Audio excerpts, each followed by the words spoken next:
J'ai l'habitude de commencer mes conférences toujours par ceci. Il n'y a pas de plus grande folie au monde que de condamner pour faux ce qui ne nous semble pas vraisemblable, et de ramener la puissance de Dieu et de notre mère nature à notre propre capacité et à notre suffisance. C'est l'essai numéro 26 de Montaigne. Il n'y a pas de plus grande folie au monde que de condamner pour faux ce qui ne nous semble pas vraisemblable. Parce que l'homme a des limites qu'il ne connaît pas, mais il se les fixe et il reste dedans, alors qu'il pourrait les transcender et les dépasser. Et vous allez voir qu'avec les cellules souches, vous allez découvrir des choses qui dépassent la raison raisonnante et qui sont pourtant la réalité. L'histoire du travail sur les cellules souches que j'ai réalisé a commencé il y a une dizaine d'années dans un endroit qui s'appelle Klamath Falls. Klamath Falls, ça se trouve aux États-Unis, en Oregon, où il y a un lac qui s'appelle le lac Klamath et où pousse une algue spécifique, la Phanizomenon flosaceae. La Phanizomenon flosaceae est une algue unique au monde. Unique au monde, elle est sauvage, elle ne pousse que là-bas, elle ne peut pas la cultiver. Et elle a une particularité, c'est l'aliment le plus riche connu à ce jour sur la planète, avec 115 micronutriments. Cette algue est connue depuis très très longtemps aux États-Unis et également dans d'autres pays. Elle a seulement été autorisée en France le 20 septembre 2007. Et cette algue, aux États-Unis, on s'était aperçu que les gens qui la consommaient n'étaient jamais malades, ou ceux qui étaient malades revenaient en santé. Et un de mes collègues me dit, et si dans cette algue il y avait des éléments, des molécules qui stimulent la production des cellules souches de moelle osseuse. La théorie des cellules souches date de Maximo en 1907. Vous voyez que c'est pas d'aujourd'hui, donc on n'a rien découvert. On a juste essayé d'appliquer, d'augmenter cette prolifération de ces cellules souches. Alors, l'homme est composé de 75 billions de cellules. Pour arriver à ces 75 billions de cellules, eh bien, il a bien fallu commencer par une, pour que ces cellules se multiplient. Chaque jour, notre corps va fabriquer des cellules de réparation. Notre cœur va fabriquer des cardiomyocytes, le foie des hépatocytes. Mais le foie ne fabriquera que des hépatocytes et le cœur que des cardiomyocytes, parce que ces cellules sont différenciées. Ce sont des cellules d'organes. D'accord ? Et une cellule de cœur ne peut pas aller réparer une cellule de foie. Ou un foie. Et une cellule de foie ne peut pas aller réparer un cœur. C'est biologiquement impossible. Le corps génère en moyenne 25 millions de cellules de réparation par jour. Le cœur que nous avons aujourd'hui a totalement été restauré en 4 mois. En 4 mois, le cœur que nous avons aujourd'hui n'est pas du tout le même que celui que nous avions il y a 4 mois. Il en est ainsi de tous les organes et même du cerveau. Ce qui est étonnant dans le cerveau, c'est que ces cellules, les neurones et les cellules gliales se régénèrent en permanence et pourtant on a le souvenir de ce qui s'est passé il y a 1 an, il y a 2 ans, il y a 10 ans, il y a 20 ans. C'est un miracle. Avant d'arriver à un corps complet de 75 billions de cellules, eh bien, il faut bien commencer par une seule. Alors, comment ça se passe chez les mammifères ? Eh bien, c'est un ovocyte qui est fécondé par un spermatozoïde, bien entendu, et qui va donner la vie. L'homme ne sait pas donner la vie. L'homme ne donne pas la vie. C'est un acte magique. Nous pouvons dupliquer, nous pouvons cloner. Nous ne pouvons pas donner la vie. On ne sait pas faire, ça ne nous appartient pas, grâce à Dieu. Cette cellule fécondée, cet œuf fécondé, cet ovocyte fécondé va se multiplier pour donner des cellules dites totipotentes. Et là, nous sommes dans les cellules souches, mais embryonnaires. Ces cellules souches embryonnaires vont ensuite se multiplier pour donner apparition de ces cellules pluripotentes qu'on va appeler des blastocytes, dans lesquels on va trouver des blastocèles. Puis l'embryon, le fœtus, puis l'humain. Les cellules totipotentes ici, ce sont les cellules embryonnaires. Totipotentes, ça veut dire toute potentialité. Toute potentialité. Retenez bien ça, tout est là-dedans. Tout est dans ce tableau. Cellule embryonnaire totipotente. Une cellule. Cette cellule, elle va se multiplier en deux. Une cellule souche mère et une cellule souche fille. Ces cellules vont à nouveau se multiplier en deux, puis en deux, puis en deux, puis en deux, à l'infini. D'accord ? Quand elles vont se multiplier, elles vont donner apparition à cellules pluripotentes. Pluripotentes. Plusieurs potentialités. Totipotentes, toute potentialité. Pluripotentes, plusieurs potentialités. Elles peuvent se multiplier et se différencier dans tous les types de tissus. C'est-à-dire qu'une cellule totipotente ou pluripotente peut faire du cerveau, du foie, du pancréas, de l'œil, de l'estomac, de l'intestin, tous les organes. Ça, c'est scientifiquement prouvé. On a pensé, jusqu'à il y a quelques années, que les cellules souches pluripotentes n'avaient pas les potentialités des cellules totipotentes. Parce que là, nous sommes dans les cellules embryonnaires, là, dans les cellules souches adultes. Or, elles peuvent se multiplier et se différencier dans tous les types de tissus. Cela, aujourd'hui, on le sait. Ces cellules vont à nouveau continuer à se multiplier par deux pour donner apparition des cellules multipotentes, multiples potentialités. Mais là, attention, elles ne peuvent se renouveler que dans certains types de tissus, et on va le voir dans le schéma suivant, on reviendra sur le schéma après, dans un feuillet, dans un certain type de feuillet embryonnaire. Puis ensuite, ces cellules vont se multiplier à nouveau pour donner naissance à des cellules différenciées, c'est-à-dire des ostéocytes, des cardiomyocytes, des hépatocytes. Mais une fois que les hépatocytes seront faits, aujourd'hui, dans l'état de nos connaissances, ils ne peuvent pas revenir en arrière. C'est-à-dire qu'un hépatocyte ne peut faire que du foie. Et ces cellules de foie vont se multiplier, on connaît ça depuis très longtemps, le foie est un organe qui se régénère très très vite, en permanence. Donc voilà l'œuf ici fécondé, le zygote, l'ovocyte, qui va, une fois fécondé, va donner apparition, naissance à des blastocytes dans lesquels on va trouver une trentaine de blastocèles. Ces blastocèles vont se multiplier et puis vont migrer, soit dans l'endoderme, soit dans le mésoderme, soit dans l'ectoderme. C'est ce que je vous disais dans le tableau précédent, c'est-à-dire que cellules multipotentes peuvent se renouveler qu'en certains types de tissus. C'est-à-dire, une fois qu'elles seront ici, elles ne pourront se renouveler dans l'endoderme que dans du poumon, du tube digestif ou du foie. Le tableau n'est pas exhaustif, hein, d'accord? Par contre, si elles sont parties pour faire du mésoderme, dans ce feuillet embryonnaire dit mésoderme, elles ne pourront faire que du rein, du cœur, de la moelle et du sang, du muscle ou de l'os.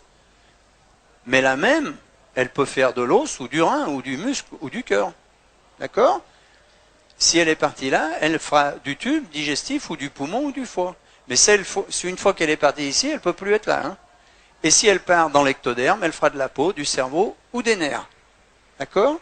Mais une fois qu'elle sera ici du nerf, on revient là, elle est différenciée. Elle ne peut plus revenir en arrière. Vous allez comprendre ce que sont les cellules souches, c'est très simple, c'est très facile. Quand j'étais petit garçon, et puis je suppose que tous les petits garçons, enfin tous les hommes ici aujourd'hui, quand on était petit, on joue avec des lézards, on les attrape par la queue et les lézards ils cassent leur queue. Et la queue du lézard repousse.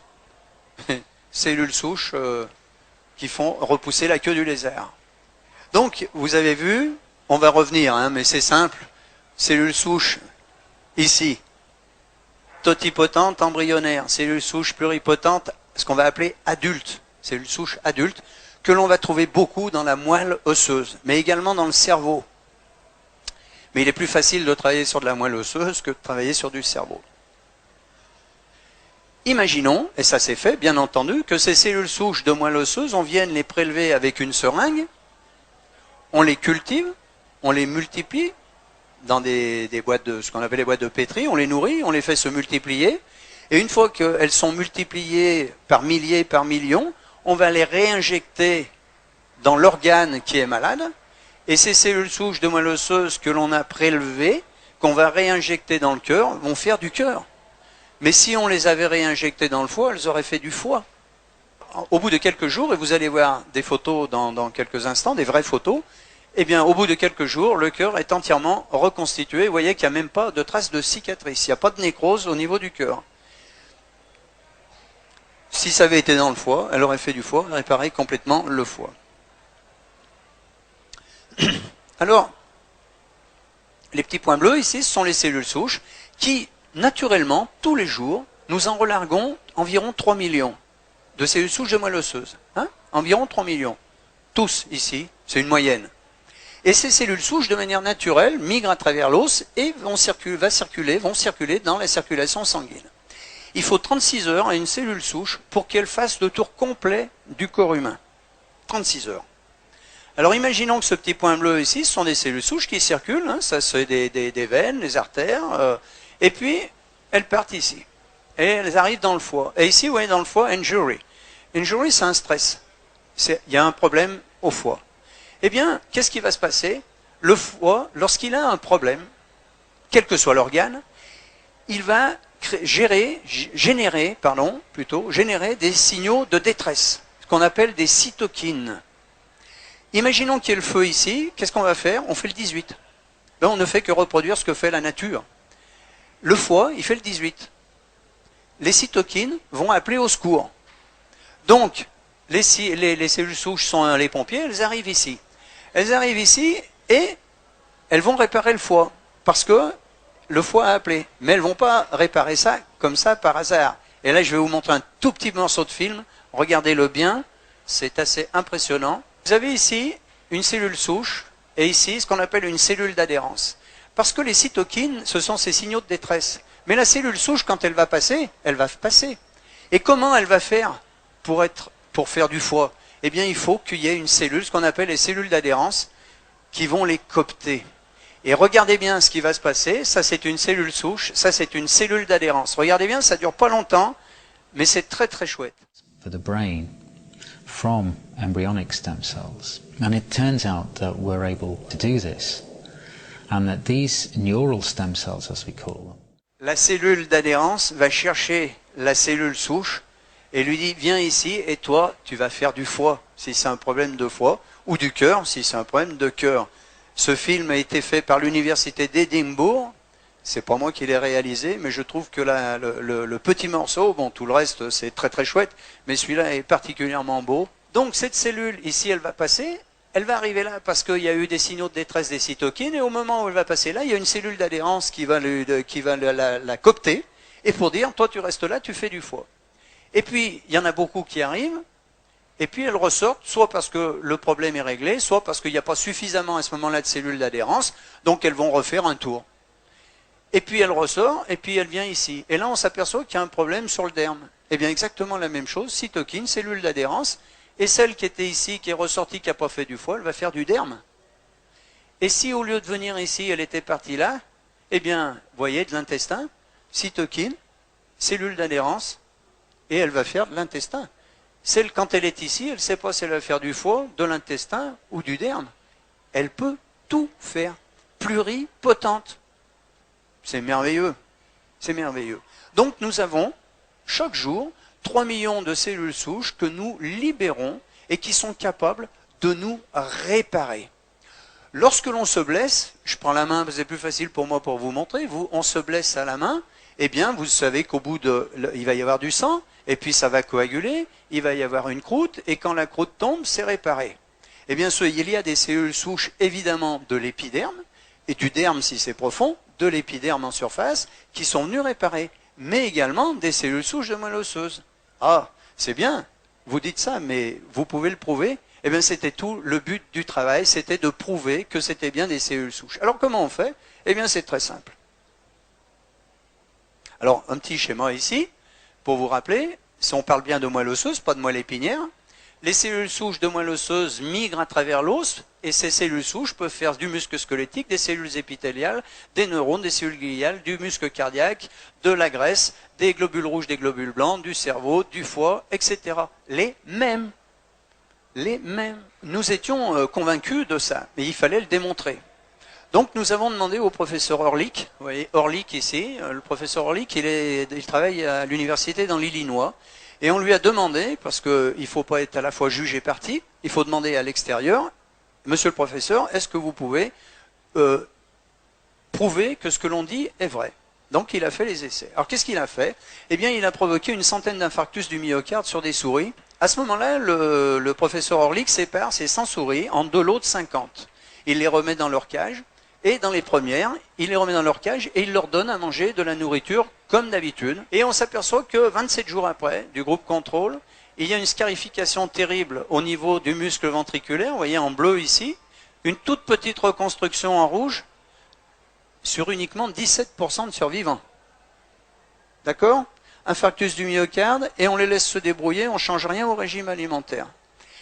Sur le deuxième lot de souris de 50, le professeur Orlik les remet également dans leur cage, mais là, cette fois, il adjoint à la nourriture des molécules que nous avions isolées de l'algue bleu vert dont je vous ai parlé au départ. C'est pour ça que je vous ai rapidement parlé de l'algue bleu vert.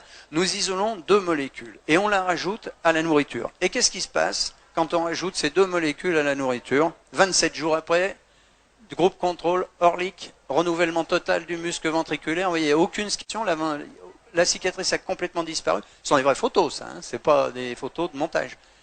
73% de survivants contre 17%. Il n'y a pas d'effet placebo chez les animaux. Donc l'écart est réel. 17% chez celles qui se débrouillent toutes seules avec une toute petite, vous avez vu, revascularisation, un tout petit muscle. Là, le muscle est entièrement refait en 27 jours. Ah, c'est bien. Donc, c'est ça, 73% contre 17%. Oui, mais c'est un constat. C'est pas une preuve. Ah, vous avez raison. C'est pas une preuve. On peut faire ça à l'infini, ça ne sera jamais une preuve. Alors comment prouver que c'était bien des cellules souches qui arrivaient de la moelle osseuse? Eh bien, je le dis dans toutes les conférences, lorsque j'étais plus jeune, à partir de l'âge de 15 ans, dans les 63, eh bien, je faisais de la spéléologie. Et quand on perdait une rivière souterraine, on mettait dans l'eau de la rivière un produit qui s'appelle la fluorécéine. Cette fluorécéine, c'est un produit qui est indélébile et que l'on va retrouver 100 mètres, 500 mètres, 5 km, 10 km, 20 km, 30 km plus loin, quand l'eau va résurger. Et quand cette eau va résurger, va ressortir de la terre, dans un lac ou dans une rivière, on va voir que cette eau est fluorescente. C'est la preuve qu'elle vient bien de l'endroit où on a mis la fluorécéine, elle est passée dans la terre et elle ressort. Eh bien, on a fait exactement la même chose. Le professeur Orlik a simplement mis un produit fluorescent dans la moelle osseuse, que l'on appelle le test d'immunofluorescence.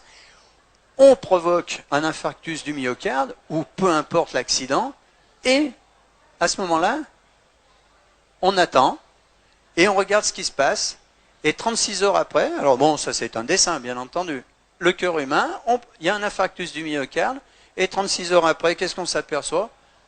Que 30% des cellules de réparation étaient fluorescentes. Donc elles venaient bien de la moelle osseuse, elles avaient migré, et pour venir réparer le problème, grâce aux cytokines qui appellent, et aux cellules d'adhérence. CQFD. La démonstration était faite que c'était bien ça. Alors notre but à nous, c'était de dire, eh bien, puisque nous avons 3 millions de cellules souches de réparation, et que manifestement ça ne suffit pas, surtout lorsque l'on vieillit, pour ça que l'on vieillit, est-ce qu'il n'y aurait pas dans cette algue bleu-vert des éléments qui permettent de stimuler l'augmentation de ces cellules souches et leur prolifération? Eh bien oui, et on avait isolé à l'époque 2 éléments qui ont permis d'augmenter cette production et cette migration de 30%. C'est-à-dire qu'au lieu d'avoir 3 millions de cellules de réparation quotidiennes, comme je vous ai dit tout à l'heure en moyenne, eh bien on en avait 3 millions 9. Donc on avait 900 000 cellules souches de réparation supplémentaires. Donc c'était déjà un grand progrès. En 2007, j'arrête de travailler avec l'équipe d'Oregon et de Californie, c'était la même, on travaillait dans les 2 universités. Et là, je vais travailler avec le professeur Paul Raoul Sandberg à l'université de Tampa, en Floride. Tampa, c'est la 9e université des États-Unis. Et là, on va rajouter au produit de Paul Raoul Sandberg de l'université de Floride le noyau cellulaire, le cœur de la phanisoménon, isolé avec l'éthanol. Ça veut dire qu'aujourd'hui, au lieu d'avoir 3 millions de cellules de réparation quotidiennes, on en a 5 millions 4. Ça change beaucoup de choses. Ça veut dire qu'on est capable vraiment de se régénérer beaucoup plus vite et beaucoup mieux. C'est un phénomène naturel. Il n'y a, depuis 10 ans, aucun épuisement de la production de ces cellules souches de moelle osseuse. C'était les questions qu'on a pu se poser pendant 2 ans, 3 ans au départ. Mais est-ce qu'un jour, on ne va pas épuiser? Non. C'est comme le sang. Quand vous êtes donneur de sang, on vous prend un quart de litre de sang. 3 jours après, votre sang il est entièrement reconstitué. Eh bien là, c'est la même chose. Au bout de quelques heures, les cellules souches sont à nouveau reconstituées, etc. Il n'y a pas d'épuisement du trop de prolifération des cellules souches. Donc on a mis un produit au point qui s'appelle le Synerstem que vous avez ici, qui est donc à base de myrtille, de thé vert, de bleuet, de carnosine, de vitamine D3 et du cœur de la phanisoménon. Uniquement le cœur, hein, je ne parle pas de la totalité de la plante, uniquement le cœur. À quoi servent les cellules souches? C'est scientifique ça, c'est éprouvé. Vous avez en blanc la bibliographie. Alors vous voyez que les travaux datent de 2003, les premières publications 2002-2003, puisqu'on a commencé en l'an 2000. Et les publications, les premières ont commencé en 2002-2003, sur les cellules souches de moelle osseuse, hein, je parle bien, pas les cellules souches embryonnaires. Accidents vasculaires cérébraux, vous connaissez les AVC, utilisés sur les AVC. Les cellules souches adultes du cerveau, de la moelle osseuse et du sang de cordon ont un effet thérapeutique. Les cellules colonisent spontanément la lésion. Publication. Les diabètes, insulino ou non insulino-dépendants. Les cellules souches adultes du foie, du pancréas peuvent former des îlots de Langerhans. Les îlots de Langerhans, c'est dans le pancréas, c'est ce qui permet de traiter le sucre, c'est pour ça que ça agit sur le diabète. Publication scientifique à chaque fois, c'est pas nous ça. C'est à partir des travaux, hein, mais c'est pas nous qui avons écrit. Sur les blessures de la moelle épinière, les cellules souches adultes sont capables de se multiplier et de rétablir la connexion. Lésions cardiaques. Les cellules souches adultes de la moelle osseuse et du muscle peuvent réparer les lésions après un infarctus du myocarde. Vous l'avez vu sur une photo, enfin un montage, des images, mais c'est exactement comme ça que ça se passe. Nous, au lieu de les prélever, de les injecter, on les fait sortir. Nos produits sont végétariens et nous avons également les attestations halal et kasher, parce que nous sommes dans le monde entier.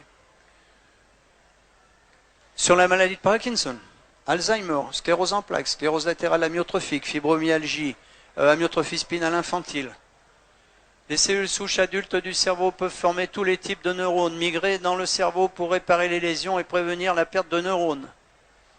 Publication. Une équipe de Los Angeles du centre médical Cedars-Sinai a montré la réversibilité des symptômes chez le premier patient parkinsonien traité avec ses propres cellules souches nerveuses, en avril 2002. Ce sont nos propres cellules souches. On les prend à personne d'autre. Donc elles sont forcément compatibles. Il n'y a pas de problème là. Elles sont biologiquement compatibles. L'injection de facteurs de croissance dans le cerveau des patients stimule les cellules souches neuronales des patients, 61% d'amélioration. Ben, c'est-à-dire on les booste, hein, on les fait se multiplier.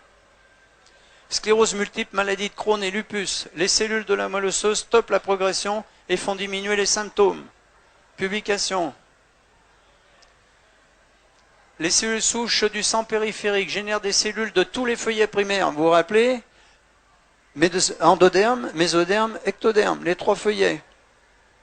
De tous les feuillets primaires, y compris des cellules endothéliales, des cellules neurales et des cellules de foie. Les cellules souches adultes de la moelle osseuse recréent des neurones dans le cerveau humain. Jusqu'à il y a 10 ans en arrière, on pensait qu'on naissait avec un capital de neurones, vous savez, on l'a tous entendu, puis que tous les jours, on en perdait un certain nombre. Mais on serait tous gaga. Donc c'était pas possible, mais on pensait que c'était comme ça. Et en réalité, les neurones se reproduisent eux-mêmes. Et les neurones sont aussi capables de faire n'importe quelle cellule du corps humain. C'est une particularité. C'est comme dans les cellules souches de moelle osseuse. La transplantation de cellules souches de moelle osseuse adultes répare les tissus cardiaques chez les patients. Les cellules souches adultes de la moelle osseuse forment du foie, de la peau, du tube digestif chez les patients et participent à la formation de tous les tissus du corps humain. À chaque fois en blanc les publications. Une unique cellule de moelle osseuse d'une souris adulte forme de la moelle fonctionnelle, des cellules sanguines, du foie, du poumon, du tube digestif, de la peau, du cœur et du muscle squelettique. Les cellules souches adultes du cerveau se différencient en tissus de nombreux organes, cœur, poumon, intestin, rein, foie, système nerveux, muscles et autres tissus.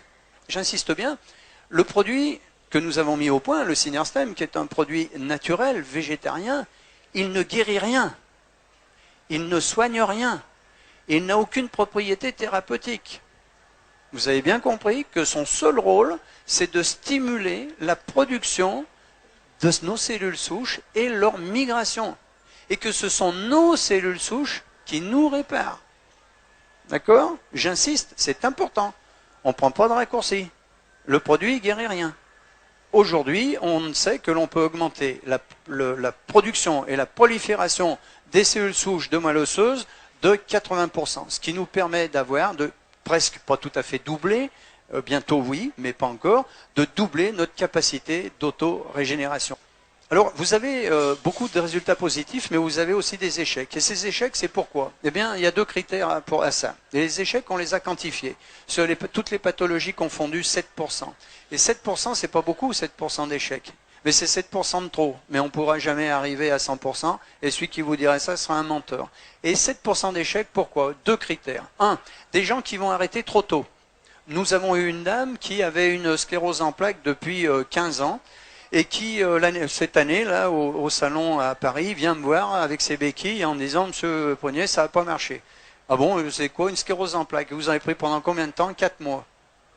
Et je ne suis pas la fée Clochette, ni Merlin l'Enchanteur, et je ne peux pas dire combien de temps ça prendra. Mais cette dame, elle avait une sclérose en plaques depuis 15 ans, il fallait qu'en 4 mois, elle soit debout, sans béquille.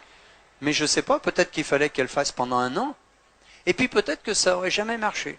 Parce qu'il y a des gens chez qui ça ne marche pas. Et ça ne marchera jamais, parce qu'il y a une partie de la population dans le monde qui ne relâche pas les cellules souches de moelle osseuse. Donc ils n'ont pas cette capacité supplémentaire pour s'auto-régénérer. Voilà. Mais je ne sais pas expliquer pourquoi. Les cellules souches de moelle osseuse, également, ne sont jamais, jamais, jamais cancéreuses. Je ne sais pas si je l'ai dit, mais je le dis, c'est important, ne sont jamais cancéreuses. Vous savez, j'aime bien aussi cette phrase de Mark Twain. C'était impossible, mais ils ne le savaient pas. Alors ils l'ont fait.